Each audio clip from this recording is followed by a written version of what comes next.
संत निरंकारी सत्संग भवन विकास नगर में निरंकारी मिशन के द्वारा समागम का आयोजन किया गया, जिसमें मसूरी जोन के जोनल इंचार्ज हरभजन सिंह पहुंचे। जी हां, आपको बता दें कि विकास नगर में रविवार दिनांक 5 जनवरी 2024 को सदगुरु सुदीक्षा जी महाराज एवं राजपिता रमित जी के आशीर्वाद से संत निरंकारी सत्संग भवन मसूरी जोन 55 की वी ब्रांच में जोनल इंचार्ज हरभजन सिंह के सानिध्य में सत्संग कार्यक्रम आयोजित किया गया, जिसमें विकास नगर क्षेत्र के निरंकारी मिशन से जुड़े श्रद्धालुओं ने बढ़ चढ़कर भाग लिया और सदगुरु के आशीर्वाद के पात्र बने। आपको यह भी बता दें कि मसूरी से आए जोनल इंचार्ज संत हरभजन सिंह ने अपने विचारों में कहा कि संत निरंकारी मिशन कोई धर्म अथवा संप्रदाय नहीं है,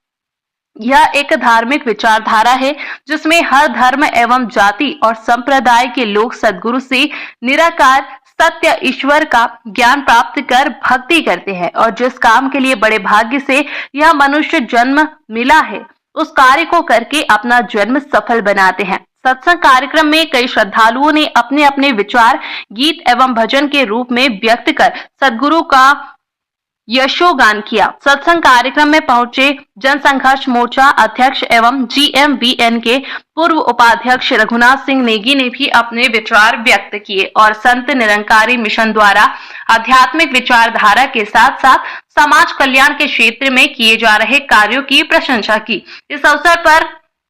सविंदर कौर ब्रांच के मुखी Mahatma Narendra Kumar Rathore, Shashi Kapoor, committee member PK Padda, Vikram Singh Sajwan, RP Hingwad, Seva Dal अधिकारी विनोद पठानिया, राकेश कुमार, सुनीता आदि सैकड़ों महात्मा उपस्थित रहे।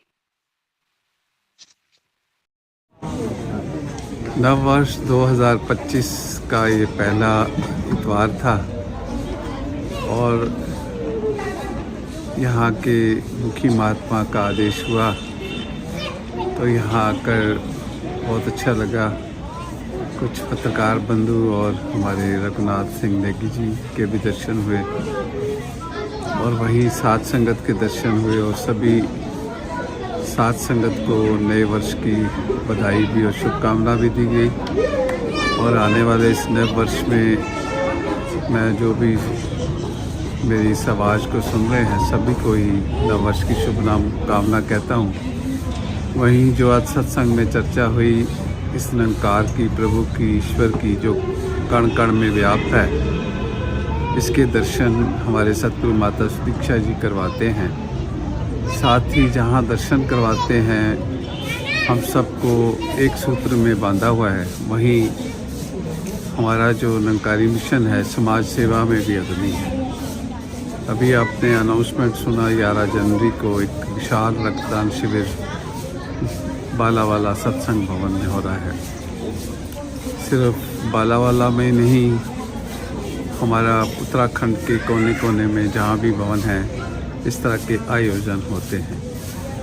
और रक्तदान शिविर ही नहीं, सिलाई कढ़ाई सेंटर, डिस्पेंसरियाँ और अभी एक बहुत बड़ा हॉस्पिटल दिल्ली में बनने जा रहा है, जिसका उद्घाटन स्वयं हमारे सतगुरु माता सुदीक्षा जी 13 मार्च को करेंगे। वहाँ 1250 बेड का एक विशाल हॉस्पिटल बन रहा है और जिसका एक फेस कई 400 बेड का उद्घाटन होने जा रहा है। और इसी तरह ये मानवता की सेवा के साथ साथ सबको साथ लेकर चलता है ये निरंकारी मिशन। और मैं सभी को ये संदेश देना चाहता हूँ कि आप भी इस मिशन से जुड़ें और हमें जो सुख मिला है सतगुरु के चरणों में आकर आप भी इस सुख को प्राप्त करें। सभी को नव वर्ष की शुभकामनाएं आयोजित किए जाते हैं। उद्देश्य यही है कि हर रविवार को हमारा हर भवन में देश विदेश के कोने कोने में हर रविवार को रविवारीय सत्संग होता है, जहां हम मिलजुल कर बैठ कर हरि यश गाते हैं।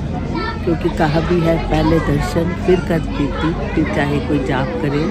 कहे अवतार बिना रब वेखे, जाप नहीं फिर लाभ करे। और भी हुजूर ने लिखा है मेरे सजनों वो एकत्रित दाता के गुण गाए। तो हम सब एकत्रित होकर इस निरंकार प्रभु परमात्मा को अंग संग देख कर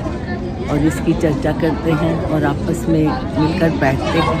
तो हमारा विचारों का लेन देन होता है और हम सब गुरु दर पे आते हैं, शिक्षाएं लेते हैं, जीवन को जीने की कला सीखते हैं और भक्ति के मार्ग पर क्योंकि कहा है भक्ति लोकी अजय न समझे, रब नू पाना पड़ते हैं। तो रब को पाना कैसे है? जो रब में गुण है, जो मालिक में गुण है,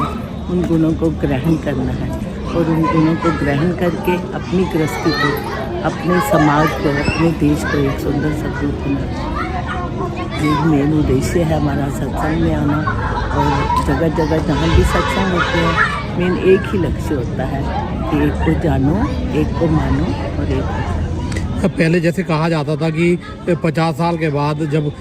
जो है सारे आश्रम के बाद लास्ट में आदमी को